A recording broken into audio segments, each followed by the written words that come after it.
കൂപ്പുകരങ്ങളോടെ കൽത്താരയിൽ എഴുന്നള്ളിയിരിക്കുന്ന കർത്താവിനെ കണ്ട് ഒരുമിച്ച് പ്രാർത്ഥിക്കാം. പരിശുദ്ധ പരമ ദിവ്യകാരുണ്യ നാഥനായ ഈശോയ്ക്ക് എന്നേരവും ആരാധനയും സ്തുതിയും പുകഴ്ചയും ഉണ്ടായിരിക്കട്ടെ. ഇത് ആരാധനയുടെ നിമിഷമാണ്. ആരാധന നിമിഷങ്ങളിൽ നാം ദൈവത്തെ ആരാധിക്കും, അതോടൊപ്പം നാം ദൈവത്തെ ശ്രവിക്കും. നാം ദൈവത്തെ ആരാധിക്കുക മാത്രമല്ല, നാം ദൈവത്തെ ശ്രവിക്കുകയും ചെയ്യും.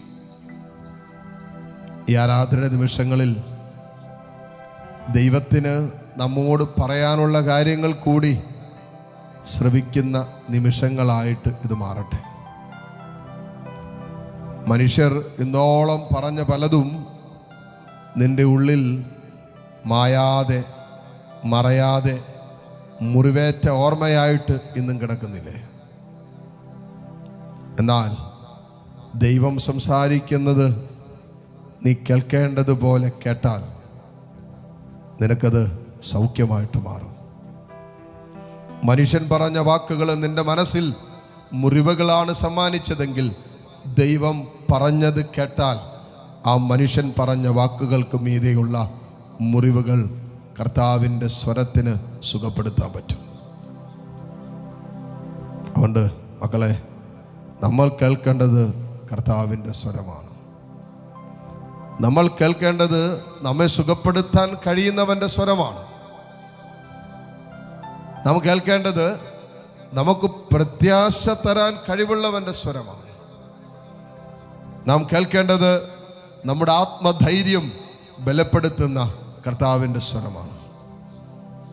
നാം കേൾക്കേണ്ടത് നമുക്ക് ജീവനുണ്ടാകാനും അത് സമൃദ്ധമായി ഉണ്ടാകാനുമായി സംസാരിച്ച സ്വരമാണ് നാം കേൾക്കേണ്ടത്.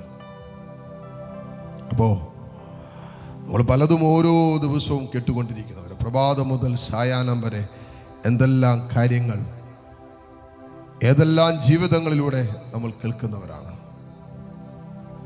എപ്പോഴും ശ്രദ്ധിക്കേണ്ട ഒരു കാര്യം, കർത്താവിൽ നിന്നും കേട്ടതിന് ശേഷം മാത്രമേ മനുഷ്യരെ കേൾക്കാൻ പോകാവൂ. കർത്താവിനെ കേൾക്കാതെ നീ മനുഷ്യനെ കേൾക്കാൻ പോയാൽ അത് നിന്റെ ജീവിതത്തിൽ വല്ലാത്ത അസ്വസ്ഥതകളുണ്ടാക്കും. അതുകൊണ്ട് ഇപ്പോഴും ചെയ്യേണ്ട ഒരു കാര്യമാണ്, മോനെ, ദൈവത്തെ കേട്ടതിന് ശേഷമേ മനുഷ്യരെ കേൾക്കാൻ പോകാവൂ. ദൈവത്തെ കേട്ടവന് മനുഷ്യനെ കേൾക്കേണ്ടി വരില്ല. ഇനി ദൈവത്തെ കേട്ടവന് മനുഷ്യനെ കേൾക്കേണ്ടി വന്നാലും അവന് ആത്മീയ നന്മ ഏതാണെന്ന് മനസ്സിലാക്കാനുള്ള വിവേകം ദൈവത്തെ കേട്ടപ്പോൾ അവൻ്റെ ഹൃദയത്തിൽ കിട്ടിയിട്ടുണ്ട്. അതുകൊണ്ട് ഈ നിമിഷങ്ങളിൽ മക്കളെ, നമ്മൾ ദൈവത്തെ കേൾക്കാം. കർത്താവിനെയാണ് കേൾക്കേണ്ടത്. കർത്താവ് എന്നാ പറഞ്ഞേ? എന്നെയും നിങ്ങളെ നോക്കിയിട്ട് കർത്താവ് എന്നാ പറഞ്ഞു, ഈശോ എന്നാ പറഞ്ഞു, അതെല്ലാം കേൾക്കണ്ടേ? ഒരു പ്രശ്നത്തിൻ്റെ നടുവിൽ ഞാനും നിങ്ങളും കടന്നു പോകുമ്പോൾ നമ്മൾ കേൾക്കേണ്ടത് കർത്താവിൻ്റെ സ്വരമാണ്. മനുഷ്യൻ്റെയോ ലോകത്തിൻ്റെ സ്വരമല്ല.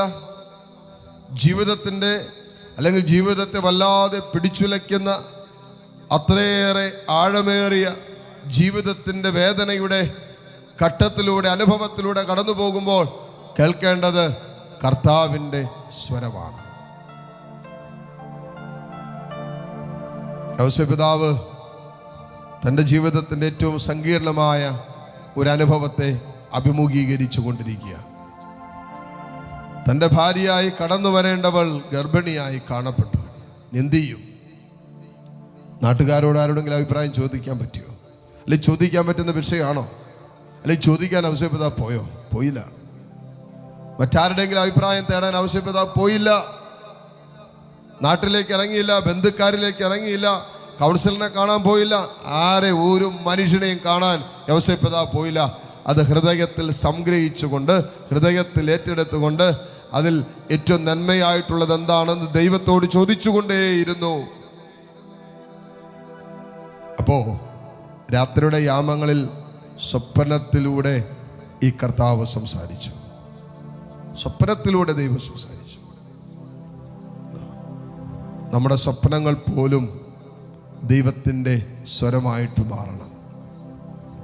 സ്വപ്നങ്ങളിലൂടെ പോലും നാം ദൈവത്തെ ശ്രവിക്കുന്നവരായിട്ട് മാറണം.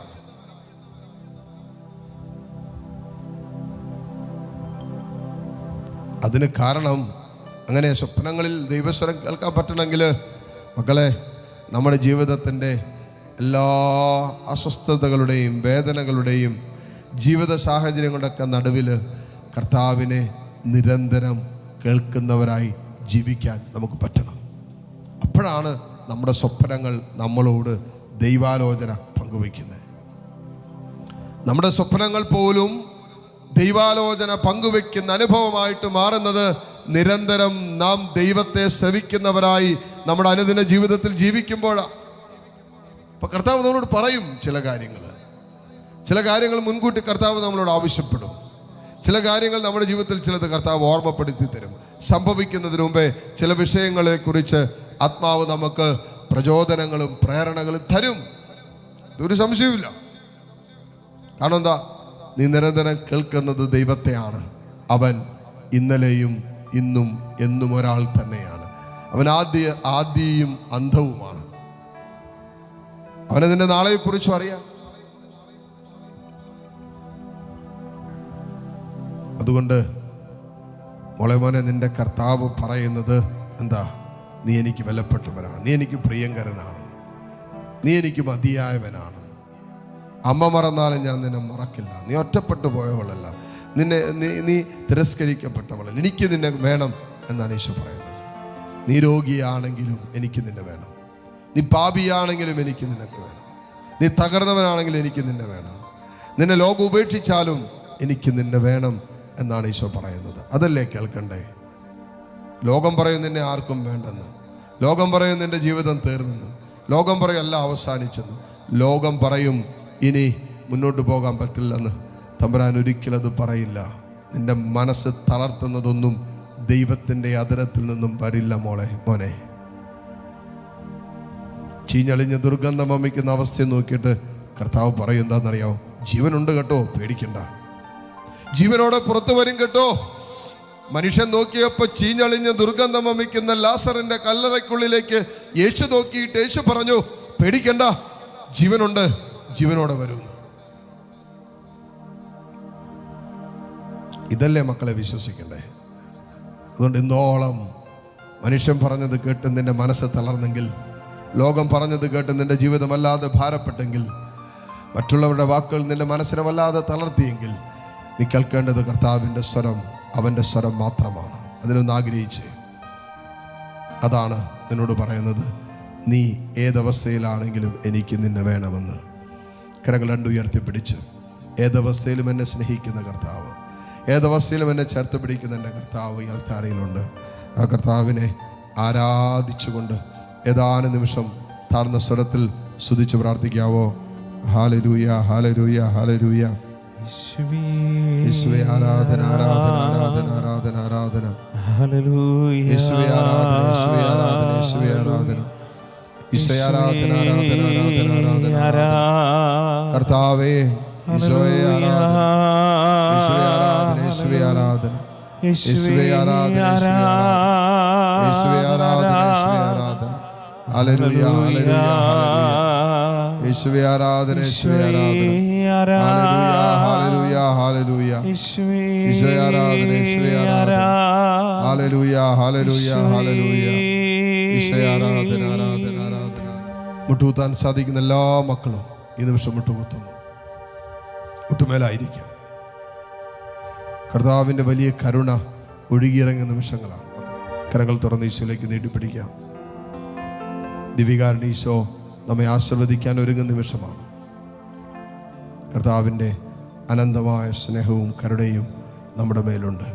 ആ വിശ്വാസത്തോടെ ഇരുകരങ്ങളും ഉയർത്തിപ്പിടിച്ച് കർത്താവിനെ കണ്ട് താഴ്ന്ന സ്വരത്തിൽ കർത്താവിനെ സ്തുതിച്ചുകൊണ്ട് ഈശ്വരാശീർവാദം സ്വീകരിക്കാം. Hallelujah, hallelujah, hallelujah. യേശുവേ ആരാധന. Hallelujah, hallelujah. യേശുവേ ആരാധന, ആരാധന. Hallelujah, hallelujah. ഈശോയെ ആരാധന. ഹല്ലേലൂയ.